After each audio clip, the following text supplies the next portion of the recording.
Hello, one and all, and welcome back to another thrilling episode Off the Dome. I'm your humble interviewer, Jordan Brown, and with me for the very first time is our Goofy Goose Girl. Say hi, Goofy Goose Girl. Hi, Goofy Goose Girl. Madeleine, thank you so much for joining me. Jordan, I am so happy to be the court jester amongst royalty that you have invited here. This is the beginning of a whole new series of Dropout superfans that I'm gonna start interviewing. It's gonna be super fun. You're the first. Yes, let's go. Yeah, it's everything is content now. So, oh man, I'm so excited. We're friends on the internet, which is exciting. Yes. And I get like 1 out of every 3 videos that you post right now because it's mostly Baldur's Gate 3. And I've never played it, so I understand none of it. My brain is like 50-50, like 50% is Dropout, and then 50% is Baldur's Gate 3. That's where I am right now. That's fair. It's most people that I follow are like in that general spot of like. So I don't get most of the content that people are posting. But speaking of Dropout, how did you find your way to the Dropout fandom? So I have been watching college humor videos since like the year of our Lord 2010. I've been watching college humor for a very, very long time. Like before it was Dropout. Like for me, the change is like still weird because I have known them forever as college humor. So I think like I don't know. I just remember like the 6 type of blanks videos a lot, and I would just be like under covers, and I would take like the family laptop and I'd be under the covers and be watching these because I was afraid I'd get in trouble. But I would just watch these sketches like again and again and again, and then like kind of when like I grew up a little, I got the humor a bit more, and it was just like middle school, high school, college, like this is my personality. This is like who I am as a person. So yeah, I've just been casually enjoying content since 2010. I was 11 watching like stuff that 11-year-olds should be like, yeah, this is what it's like. No, it's not. No, it's not. Hey, you're in very good company because I talked to Vic Michaelis today, and they talked about how they were like deeply in love with Dropout growing up as well, and like really like loved Elaine Carroll's Mary Kate series. That's yes. So you know, it's a good path to be on. It is. I made a video about this, but without Dropout, I would not be doing what I'm doing right now. So it is, like media shapes us in very different ways. And the way that Dropout has shaped me has shaped kind of who/where I am today, which is like really weird and strange to think about, Yeah. Hey, this is happening because of Dropout. Like, I get it. Yes. How can you go into? I know you made that video, but can you go into like how it sort of like shaped what you're doing now? So, I have been like a theater kid forever. I've done theater kind of like since I could like memorize lines. I was like, oh, I want to do theater. But what kind of sucks about the theater industry, and especially if you want to do musicals, like there's this kind of like asking of you to be like a triple threat, and there's an asking of you to like look a certain way. And for me, who like I could sing, I could act, I could not dance. Like I cannot dance. My parents used to call me Elaine because I was such a bad dancer as a kid. Of course, I didn't get it then, but I get it now, and I'm like, that's like kind of cruel, but I love it. So yeah, but then kind of like late middle school, early high school, I was kind of like, okay, I can't like I'm the weird kid, I'm not gonna be like the prettiest girl in school, but I can be the funniest. I can be the funniest girl in school. So then I just kind of like heavily pivoted to like sketch comedy and just taking in as much sketch as I could. I was still doing theater, but I was like writing my own stuff. I was writing my own plays. I was writing like sketches, and I'd perform them at like the high schools, like open mic nights, which were our talent shows. And I really, really like, I loved being funny. I loved like telling a joke and having it land. I loved being in like a play and delivering a line and getting like a laugh out of it. For me, like that was always, because it's that instant gratification that you get, that you put something down and it was immediately picked up. Like, you know, if you're doing, I don't know, what's a sad play? If you're doing Death of a Salesman, like you can't really know if you're doing a good job, but of course, like the actor, you have faith in yourself and you've been working on it. But if you're doing like a funny play and you're very good at delivering kind of like these lines, you get that great just instant gratification of the audience like laughing, which is nice and great. And then I kind of like hit the point where it's like, yeah, I don't want to do like a musical theater BFA program. That doesn't sound very fun. So I still wanted to study theater though, so I went to college in Chicago. I went to the theater school at DePaul University, and I'm so mad because literally my senior year, they're like, we're offering a comedy arts BFA now. And I was like, what can I do to transfer into this my senior year? And they're like, you physically cannot unless you want to spend another 2 years here. And I was like, well, I don't. Well, I don't, but thanks. And I was so mad and angry. I really wanted that comedy arts BFA, but maybe it's like a good maybe in retrospect it's a good thing. But yeah, so that's when I started to do stuff like stand up and sketch writing. And in sketch class, we would have to like bring in sketches, and I would always bring in like Dropout sketches. My personal favorite sketch from Dropout is I didn't eat the bread once, so I'm going to look like Giselle. I do that one. I brought that one to many a sketch class to be broken down. Yeah, and then like the saddest day of my life was February 1st, 2020, when they were ISC was like, we're shutting down, and I was like, my dreams are dead. And then the pandemic hit, and I was sad, and there was no live theater at all. And I hadn't subscribed to Dropout at this point because I was like a kind of a broke college student, and there was really nothing on there that was pulling me in. Like, kind of now looking at the media that was there, stuff like Kingpin Katie and like The Rank Room and Team Ultra Megacron Go, like that wasn't really pulling me in. Like I loved like the serial it, but I wanted like, I just wanted the sketch comedy, you know, that's what I was into. But the pandemic hit, and I was like staying with my friend Abby at the time, and Abby's like super into D&D, like like this person just like lives with monster stats in their head. And I was like, hey, think about getting to D&D, what should I do? And then she was like, well, you should watch Dimension 20. It's by the College Humor people, and you might like vibe with it a bit more. And I did. That was a very good call on Abby's part. And yeah, literally because it was like comedians playing D&D, for me that was kind of like the pull of it. Because fun fact, I hate high fantasy. I notoriously do not like the fantasy genre. I've never been like, I was a Narnia kid, and I think the reason for that was because the narrative of a bunch of normal kids being sucked into a fantasy world was easier for me to like wrap my mind around than be like, welcome to Middle Earth where the Schnaggleshrongs and the Hornbusses, and I'm like, what? But because like fantasy high is this like touchstone of fantasy, and that you have these elements but also these pastiches of like a high school comedy, it really clicked for me. And then kind of like playing around with genre was like something that also just really brought me into Dimension 20, because like I tried Critical Role, and I try now and today, and I still kind of like just like lightly keep up with it, but I'm like, I don't know who these people are, I don't know what they're doing, I don't know where they're going.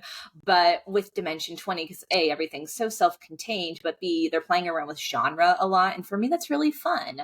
And I love, oh sorry, my cat just like love bit me. But just because there is the playing around of genre and tone and system, it's like, oh, this is like a very new theatrical art form. And then the worst version of me was born. Yep. That's what happens. And now I make Incredible. stuff on TikTok. Yeah. Yep. Yep. Hey, I get it. Mm-hmm. Yeah, that's super fun.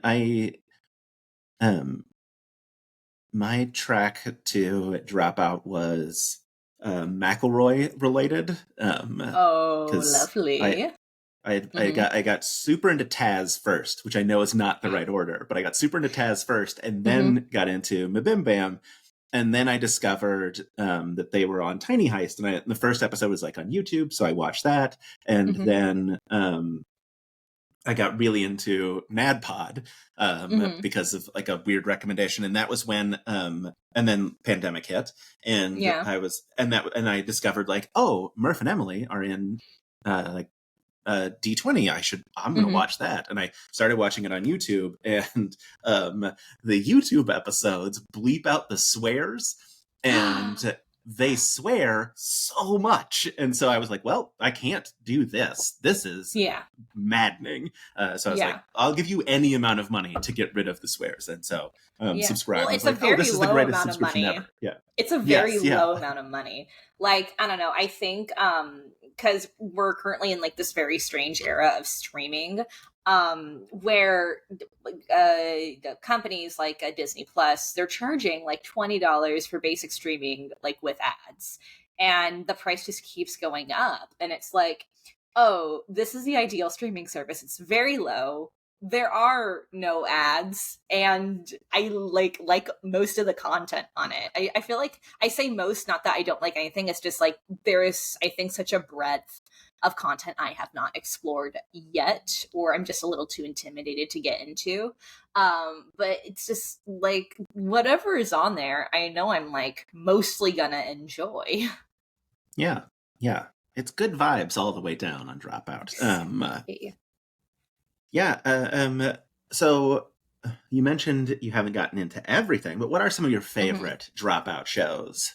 I mean, obviously Um, D20, but yeah, I love D20. I love Dirty Laundry. I really do love Dirty Laundry. I think it has just the vibe of a sleepover, and I love that energy. I liked Tales from the Closet. And they got rid of the College Humor podcast, which I was like very sad about in college. If they brought it back, I would be very, very happy. I love Game Changer, Make Some Noise. I want there. This is just a small tangent. I do want there to be a cooking show on Dropout. Um, some sort of like cooking show, because I know they did Gods of Food, because which was such a little like interesting, like a parody of not MasterChef. What is it on Netflix? What's that called? I, You know those show. I want to say Chef's Table, but I don't think that's what it's Yes, called. Chef's Table. That's it. It's Okay. Chef's Yes. Table. It's such a wonderful parody of that. But I know I would really love to see um some sort of comedy cooking show. Like I think of Bon Appetit's Back to Back, where an actual chef and then like someone try to make the same recipe back to back, and it's two comedic results. But I personally want to see a Dropout cooking show, but that's just me. Other stuff I love, I did like the series Kingpin Katie, enjoyed it tremendously. I do rewatch it from time to time. I'm trying to think what else I do, just because all the sketches, I do have such a soft spot in my heart for Hardly Working. Many a night I will just turn it on as like background noise, and I will pretend that I am 11 under the covers again. So, yeah, I'd say for me that's kind of like my pantheon of great content. Yeah, that's it. That's it for me. Oh Yeah. my I god, and mean, then a solid, Paranoia. solid list. Paranoia. Fucking love Paranoia. I Yeah. forgot. I love Paranoia. Bring it back. I get why Yeah. I get why it's probably on hiatus, but I personally want to see Paranoia brought back. Did you watch this week's breaking news? I have not watched this week's breaking news yet. It is on my to-do list for tonight. Has a big paranoia vibe to it. Good. I don't know if other people do this, but I do have a game where the first time I watch breaking news, I turn off the sound and I do read I do read the prompter as if I am Mhm. doing it to see if I can. I'm very good at it, by the way. I'm quite good at breaking news. Of course, I am doing it alone in my like room in a hushed whisper. So of course, the stakes are different. But I am quite good at playing breaking news by myself. It's super fun. Yeah, I Mhm. my breaking news thing is if I miss who it wrote it because I get distracted by whatever's on like the screen, I have to Yeah. rewind to be like, no, no, no, who is the mastermind this week? Mhm. Um, uh, Yeah. No, my favorite breaking news, and like all of my favorite breaking newses just involve Amy Vorpal. Because I mhm. see her and I Oh, know I'm in for a treat. I see her yeah, and I know this is going to be like 15 minutes long. It's going to be 7 minutes of her trying to get her shit together, and I'm going to eat yeah, up every second of it. yeah. I mean that time that she nearly hit triple digits. I think they were a little loosey goosey on the like counting how many times Um, she laughed, but it was special. it was Yeah, like it's a record, I think. Like, you know, it's so good. And sometimes it's like yeah, they haven't even started and she's laughing, and I'm like, yes, this is yeah. a good episode. Oh, yeah, gosh. They just everything. I mean, all the current shows I really love Hmm.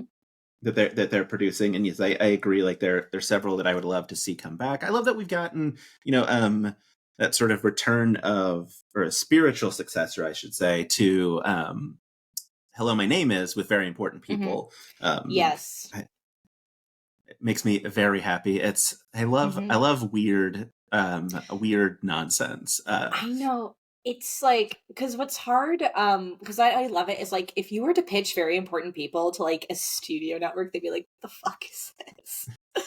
But with Dropout, they do take very weird ideas and run with them. And of course, that is the strength of these people who are just fantastic improvisers.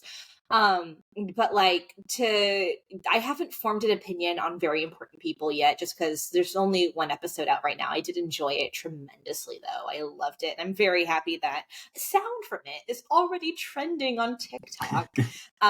Just Yeah. I talked to like, Vic about that today. I was like, mhm. I thought it was like thousands of people were using it. It turns out it's like a couple hundred, and I just see every single one of them. Yes, yes. But I Yeah, don't know. well, I can tell you, I've seen Mhm. tomorrow night's episode. Absolute banger. It's Iffy in his full alien makeup. It's How have so you? wild. I guess it's gonna be. How have you seen it already? How have you seen it already, Jordan? Dropouts Dropout sends me early things. I pester Andrew Bridgman until he sends me things. So You're press. I see. You got a I press am pressed. screen. Yes, I You're have a press like, screening of. Yeah. it's not. Yeah, I guess like wildly, Vic has not seen tomorrow night's episode, and I have. So, honestly though, like your yeah, press, you deserve it. yeah, yes, Hmm. Vic is really excited about Lisa Gilroy's. Oh God, aren't we It's all? Lisa Gilroy is playing Vic's ex-step grandmother, and apparently it's just absolutely buck Oh wild. Um, and as I'm sure you've seen the pictures of Zach, like my. as Tommy Shrigley, so deeply My upsetting. personal favorite is it's Rashawn and Scott. And Ross, yeah, yeah, Sorry, Ross. Thank you, not Scott. I'm yeah. sorry. He looks like a Scott and Ross Ryan. Um. Oh my god, I cannot wait for that one. And then whatever weird little wig Oscar Montoya is wearing. I'm very Yeah, excited yeah, for uh, that. yeah. I'm really excited. It's Hmm. such a weird, silly show. Yeah. So what are some of your favorite D20 seasons then? I'm assuming Escape the Blood Keep not at the top of your list. I Here's the thing. Because I love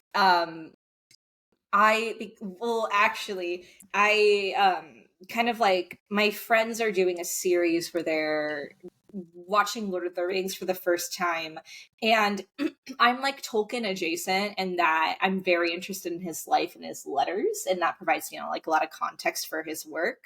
So I've been doing a lot of like revisiting of that for this podcast with them because I'm a Tolkien expert, which is like the loosest thing in the entire world. But kind of like when I was watching through everything, that's when I was getting into like Tolkien's letters and whatnot. And because of the way that we're playing with genre, it's very fun. But then two, my favorite characters in Lord of the Rings are like the ring rings. I love them. I do think about what their like annual performance reviews are like. So for me, I was very tickled by this kind of like office comedy of the bad guys on Lord of the Rings. I truly did enjoy that. Is it my favorite though? That's like asking to pick a favorite child, you know? Yeah. I love Tiny Heist. That is my favorite. It is ironic because I do not listen to the McElroys. I tried to get into Taz. I couldn't. Their voices all sound too similar. And I was like, I don't know who's talking right now. I'm so sorry. But I enjoyed Tiny Heist tremendously. It is my favorite. I really, really, really, really loved it. A Crown of Candy is like kind of tied up there with Tiny Heist. I love the world building. I don't care what people say. I liked it. I'm not here to defend anything. I'm here to talk about why I like stuff. I love Crown of Candy. I love the world building, and I was really happy that we got the Ravening War because I do want to live in that world because I think it's so interesting and so like rich and such a fun, unique concept. So I would personally fund like, I don't know, little one shots all based in Calorum because I love that world and I love existing in that world. And then I have to like, there's just so many. I'm like thinking of all the content. I love Misfits and Magic. I really love Misfits and Magic. I enjoyed it tremendously as someone who is an ex Harry Potter fan who loves the Kids on Brooms system. Big fan of Kids on Bikes as well. So yeah, I'd say those are like my top three. It's like Tiny Heist, Crown of Candy, and then Misfits and Magic. It's a solid top three. Thank you. Yeah, What about you, Jordan? What Crown are of Candy's yours? in my top. Okay. So here's it's maddening because my top three I had like locked and like because it was Starstruck Odyssey, madly in love with Starstruck, and then it was sophomore year and A Crown of Candy were like 2 and 3, but like flipped depending on the day, and then Burrow's End came along and just blew up my whole list because I am so in love with it. And I can't figure out how to like reconcile it within a top three. I know. But, it's like, yeah, it's so hard because there is such a continuation of content from Dimension 20. When one season ends, we have a week and then the trailer for the next one just drops. They are very good at scheduling their content. So it is like part of me, I do wish I could like live with it a little bit more because I do want to think about the ending of Burrow's End. I do want to think about all these little funky stoats. These little guys, these little babies. Just what a weird world. I didn't care for Watership Down. I have a thing with like seeing animals in danger. It just upsets me greatly. So there was many a time I was watching Burrow's End and I'm like, I need to stop. I need to stop and like take a step away. I do love Burrow's End. It is not like super high just for that reason that I cannot see animals in danger, especially if they're like, you know, personified and they have little personalities and names. And I'm like, I cannot do this. Oh my God. That's also why I did not care for Watership Down as a child. But yeah, it's just the breadth of content coming out of Dimension 20 and the fact that they bring in new GMs and DMs allows that content to be made. And that makes me happy. We get to meet new people, we get to meet new systems. It's fantastic. I'm so excited for junior year, of course, because good God, the bad kids like love it. I mean, everything I have heard from the folks that I've talked to, like that it's like truly, like I think Carlos called it that Burroughs End was the best acted actual play, and then Junior Year is the best like actual play that's ever been produced in his mind. Like I think it is truly like next level, like maps everything. Like anyway, and so I'm fully expecting that to also like ruin my top three with Junior Year. Then has to be put in there somewhere. I don't. I think I have to like everything's take too off good. time. They just make too I much good know stuff. it's too good, and it's like it's also there is so much too good stuff. It's kind of like, oh, what do I choose? It can feel like you're like in a candy store sometimes, but your mom said you can only pick out 5 candies and you're overwhelmed by choice. And you're like, I don't know which one to choose, Mom. Yeah, I will say like as press, I was getting Junior Year or Burroughs End episodes early as well, so I was watching those and like I got to like experience. The best thing was is that I got to experience like people losing their minds about stuff live because I never get to. I have a 2-year-old. Like I don't have. You have a baby. Like, I can't sit down at 6 o'clock like Central. Yeah, like and like you can't. I'm at work at 6 p.m. Central, so like so I never get to watch it live. So getting to watch them early then meant I get to experience everyone losing their minds live, and it was so much fun because there was so much in Burroughs End to lose your mind about. I still the bear I think was just such a feat of craftsmanship, and was just so metal. Is what I will say. Just that bear in and of itself, I think, was just absolutely phenomenal, like visual storytelling, and for the opening of the carcass was just like the mind. It was episode 2 all over again. You know, it was episode 2 all over again, and just also like, you know, as always, shout out to Rick Perry, but how you, with the addition of like that battle probably would not have like held the same weight in some sort of theater of the mind or like on a flat map. It is so enhanced by this wonderful like visual department, you know?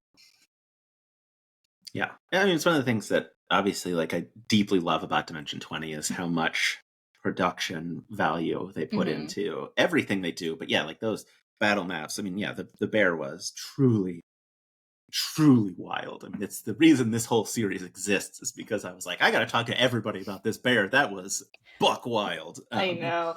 It's like who were you before the bear and who were you after the bear, you know? Yeah. When I talked to Abria, I was wearing my Miss Mag t-shirt. That I have the Goat House t-shirt, and it like is so deeply faded, like everything has just like flaked off the front of it, like you can barely read anything. But she still caught like what shirt I was wearing. It was very fun. Yeah, man. Like I think the only reason why Miss Mag isn't higher for me is because you just have the like 4 episodes and the holiday special. I think I want more in that world. I would love, and I mean, I would love to get. I want an annual holiday special of Miss Mag every year, but it's like I want an annual holiday special set in each different universe, and we bring back people. You know. And obviously, like Tiny Heist, a deep love for me as well. It's what brought me to Dimension 20. So good. It's also the only one I think my wife has watched all the way through. Oh my god, I love that. No, she loves the McElroys. Not a big D&D fan, but loves the McElroys. So like can sit through all the nonsense. I was watching Justin's. Oh wait, sorry. Go Rick ahead. Diggins is just Rick Diggins, an all timer. Like, I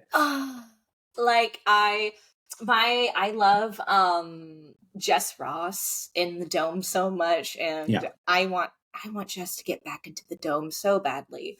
I loved her at the table so much, and I thought it was just so well done.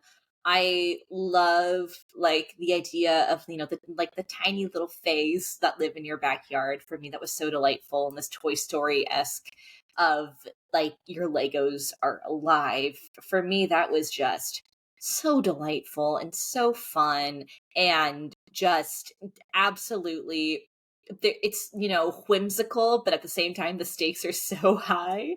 You're like, oh, this Lego guy is gonna die.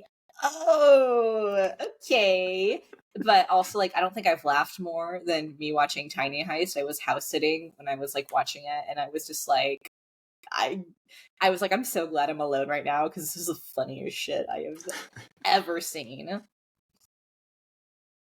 Yeah, that's the one thing like, that like I hate about Dimension 20 Mm-hmm. is I love so many people like Jess, like Mm-hmm. that I want them back, in like all these people I want them back in the dome all the time, but I also want all these new people that I haven't seen play before Yeah. to come play in the dome, and it's like I can't balance those things of like I want Rashawn and Jasper back as fast as possible. I want Jess back, but I Mm-hmm. also want to see an Intrepid Hero season as often as possible. Like Yes.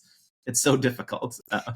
So Jordan, I'm gonna do something. I'm gonna boop. That's me turning the tables. What I'm gonna ask you a question. What's Okay. like your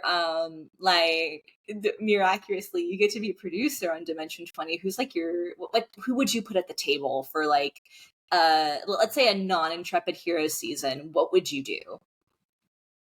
Who would you put at the So I table? have two ideas. Yes. And so one I pitched one to Mm-hmm. Rashawn because of course, which was an Oops All Bards Yep, love that. season that's Bardchella. Ross Bryant DMing. Uh-huh. Yeah. Then Rashawn, Zach Reno, Jess McKenna, and then a fourth. Mm-hmm. I'm sure there are plenty of musical There are improvisers, so but many someone wonderful musical brilliant. improv Yes. people in Los Angeles. Yeah. Yes. But get that. And then, because then when I said this to Rashawn, she was like, I would want a live band. And I was like, yeah, that's absolutely. She's like, an intergalactic funk band. And I was like, oh my God, a Starstruck side quest, like intergalactic funk. Like, yes, that's all I've ever wanted now. No, so good. Love that. Yeah. Love it so much. Yeah. What's your other one? But my other one is the production folks sit down at the table because a bunch of them play and have like Rick Perry DM, but when they're doing battle maps, they have to build them like it's like a dreamscape that they are creating as they like they're building like as they like move through. I don't know how that one would work, but it seems fun. That well, I also think there are so many TTRPGs that have building as a mechanic, or there must be at least like Mm-hmm. an indie one where building. You know what? We could make it work. We could make it work. Yeah. No, yeah. Sorry. What's what give me your pitch for My your pitch? D20 season. Oh, okay, No. great. 1 second. All right. So it would be Kids on Bikes would be the system that we use. And it would have I I'm tied between who would GM. I want to see I want Matt Mercer to just like let loose and not do high fantasy for like for 4 episodes. And Monster House doesn't count. Monster Hearts doesn't count. That was one. I want to free him from his chains of high fantasy.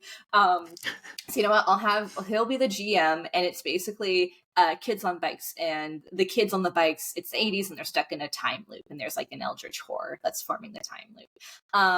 And so in my dream escape, this is what it looks like. We have Matt Mercer, we have Anthony Birch from Dungeons and Daddies, who I love dearly, and would love to see him in the dome. Katie Maravich, and then Rekha Shankar, because I whenever Reka comes to the table, she both serves and eats. And then let's also put Izzy Roland there too. Izzy Roland there. And it would be this, yeah, that would be my table. That's my dream table. Well, I think you need a fifth because Matt fifth? only deals in odd numbers for odd reasons that I numbers. don't understand. Matt, You know what? Matt has to have like 7 or 5. Like he's got a weird breakdown of his tables. You know what? Then I'll throw in. I didn't account for a fifth. I count for a fifth, and now I have. You know who I haven't seen? I've seen Mike Trap in the dome in a hot second. Let's put Trap back. Let's trap him back in the dome. Trap's so good. I know, Yeah, I yeah. love that. Oh man, Mhm. yeah. The Katie and Reka in Mice and Murder, so Mhm. good. Yeah, I That really was do love Mice and I Murder. I really love it. I think it is a controversial season, but like you're putting tiny animals in clothes and they're solving mysteries, and like I'm already sold, you know? I'm already sold on that.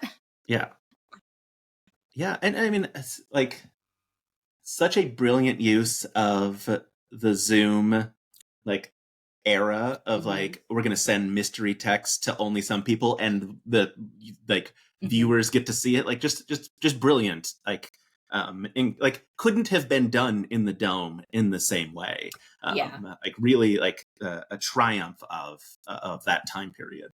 No, it was really just such great usage of the distance D&D, and I think because they had done Pirates of Leviathan before and Sleeping City 2, they had a great opportunity to kind of like figure out what worked and what didn't, and I think the payoff really worked for Mice and Murder because I liked on Sleeping City Part 2, but the green screen backgrounds bothered me visually so much. I just ended up listening to a lot of it and I missed out on a lot of like, you know, just like people's reactions and whatnot. But, you know, in Mice and Murder, we have these very kind of clean, non-green screen backgrounds and with kind of like these more appealing visuals. And we have like the giant manor and we still have the minis. I'm like sat, I have my popcorn, I have my little like glass of wine, and I'm like, ooh, yay, let's go. I'll give you a fun behind the scenes of Mice and Murder that Oh I la learned la, okay. recently. So Carlos was the one moving on the map. He was the one moving the minis around, Oh. the like little like Uh-huh. tokens and stuff. And he did something, I guess, like really early on, and he heard Reka giggle about it. Mm-hmm. Like he put like like someone like moved on top of another person or moved. I don't remember what the thing like the Mm-hmm. bit was. And when he saw that she laughed, he decided that that was like his whole goal for the rest of the season. So all the like little weird movements and stuff was just Carlos trying to get Reka to laugh. I love that. It's like also just great. I love puppeteering. I'm like a very amateur puppeteer. Um, but just like the way that we utilize like movement in these inanimate objects on a battle map is so just delightful and fun, and it's visualized very, and it's visualizing fun to look at, and it's stylized. I think of Never After had a lot of great visual moments, you know, watching being the point of view of an arrow as it goes through the air, like that was just very fun to just, it made it an engaging viewing experience, and there was a loss if you were just listening. Yeah, yeah, I really love the Casey and Raven. I think are two of the like or two of the main people that do those like post filming like mini shoots, and Mm-hmm. yeah, they add so much to it. Just like here's a spell effect or Pinocchio running or whatever. Mm-hmm. Like Pinocchio just running. such uh, yes, My little wooden so boy. good. Yes. Um, yeah, it's they just do such good work. It Oh, is. they just do such good work. It's great work, and it's just um like it's every like everything put out is like banger after banger after banger after banger. And yeah, sure, some might not bang as hard as the last, but it's still a banger nonetheless. And I'm still gonna enjoy it, you know? Like it's ice cream, Yeah. but it's like, is this ice cream that's like generic store brand, or is this like Haagen-Dazs? You know, it's still ice cream. I'm still gonna be enjoying it. Yeah. Yeah, I mean, like this year was Never After, Ravening War, Dungeons and Drag Queens, Mentopolis, and Burrow's End. Like, just an incredible year, like start to end. Fantastic lineup. I like to say I was ahead of the NPR Dungeons and Drag Queens circuit because I actively listen to NPR. That is who I am as a person. I listen to Pop Culture Happy Hour a lot, and Glenn Weldon, who plays Dungeons and Dragons and is an avid fan of Dropout, he's talked about Actually and other Dimension 20 shows on the show before, just would not stop talking about Dungeons and Drag Queens on the show whenever he could. And I was like, this is going to make some like wrap up list for NPR at the end of the year, because I bet if he's watching it, there are other people in this office that are watching it. It's just, it's so good. It's so good. There are other, like Dungeons and Drag Queens-esque like podcasts out there. Queens of Adventure comes to mind. But it's a podcast. We don't have, part of drag is like the visual of it, and we get to see these like wonderful outfits in the makeup, and that is part of it. And I don't know, I can't wait for Dungeons and Drag Queens 2, Electric Boogaloo, with Trixie, Yeah. Katya, and a whole like murderer's row of amazing performers. Yeah, it's such a great, it was so good. Such a good introduction also for like new people to start watching actual plays, because you got to see new players playing. Like it was, this was delightful. What other things you just plugged a couple of podcasts. What other things do you have going on that you want to plug? God, I have like projects that are coming up, but I can't talk about. That's fair. There's that. I'm anxiously waiting for a job to get back to me. I'm living in stasis right now. It's great. I love it. Just shut up. Like, I talk about dramaturgy and TTRPGs a lot. I have a Substack that I need to update because I think I haven't touched it in 2 months.